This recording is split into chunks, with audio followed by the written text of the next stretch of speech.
Corona virus का संक्रमण सीमित रखने के लिए पूरे भारत में लॉकडाउन चल रहा है, जिसकी मियाद 3 मई को खत्म होने वाली है। लेकिन अब एक्सपर्ट्स के बीच इस बात पर चर्चा हो रही है कि लॉकडाउन कोरोना को कुछ दिनों तक तो रोक सकता है, लेकिन इसके हटते ही लोग जब एक दूसरे से घुलने मिलने लगेंगे तो ये वायरस फिर से तेजी से फैलेगा। लिहाजा कोरोना का सबसे प्रभावी समाधान देश की बड़ी आबादी में इम्यूनिटी लेवल के बढ़ने से ही मिल सकती है।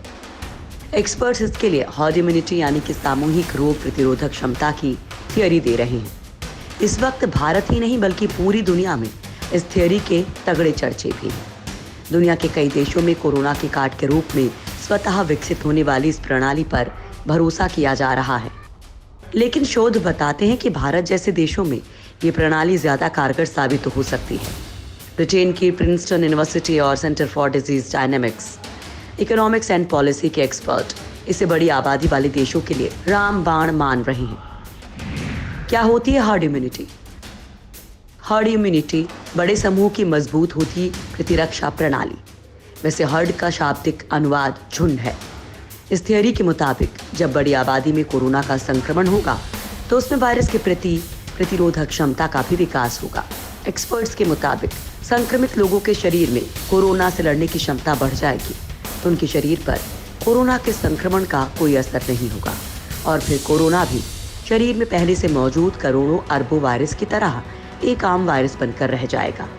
चूंकि कोई भी देश लंबे समय तक लॉकडाउन नहीं झेल सकता है और खासकर भारत जैसा देश, लिहाजा बुजुर्गों को इन्फेक्शन से बचाकर हर्ड इम्यूनिटी के एक पॉइंट पर पहुंचना होगा और जब हर्ड इम्यूनिटी प्राप्त संख्या में पहुंच जाएगी तो महामारी रुक जाएगी, तब बुजुर्ग भी सुरक्षित हो जाएंगे।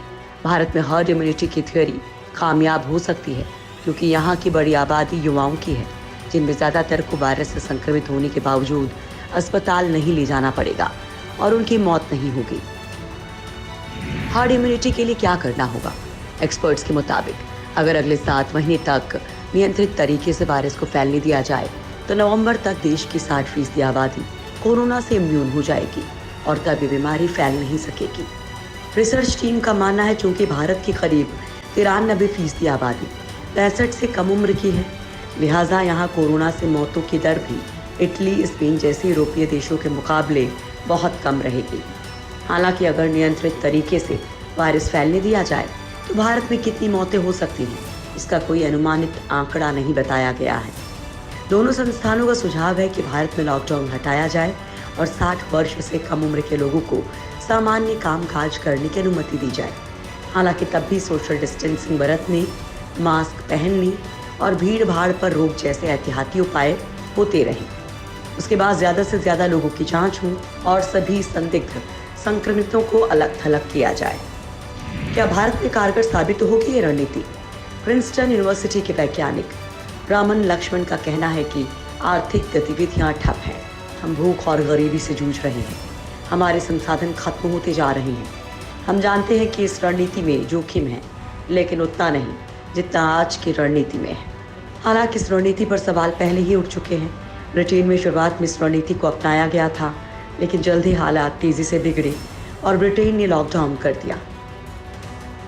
भारत में प्रदूषण को मौतों का बड़ा कारण माना जाता है, साथ ही पब्लिक हेल्थ सिस्टम बहुत कमज़ोर है। ऐसे में ये रणनीति नुकसानदेह हो सकती है और ख़तरा बड़ा है क्योंकि इस रणनीति के कारण कुछ लोगों की मौतें निश्चित रूप से होंगी। लेकिन आज इस पैमाने पर यूरोप और अमेरिका में मौतें हो रही हैं, उस पैमाने पर नहीं। भारत की जनसंख्या में 65 साल से ज़्यादा लोगों की भागीदारी 6.5% है। पूरी दुनिया में कोरोना से सबसे अधिक मौतें 65 साल से ऊपर के मरीजों की हुई हैं। विशेषज्ञों का कहना है कि बड़ी जनसंख्या वाले देशों में भले ही लॉकडाउन रखा जाए, लेकिन इसका कोई फ़ायदा नहीं होगा। वास्तविक रूप से मोहल्ले गांव में भीड़ है। शहर और गांव में औसतन हर घर में 6 से 7 लोग हैं। ऐसे में शारीरिक दूरी का कोई महत्व नहीं रह जाता।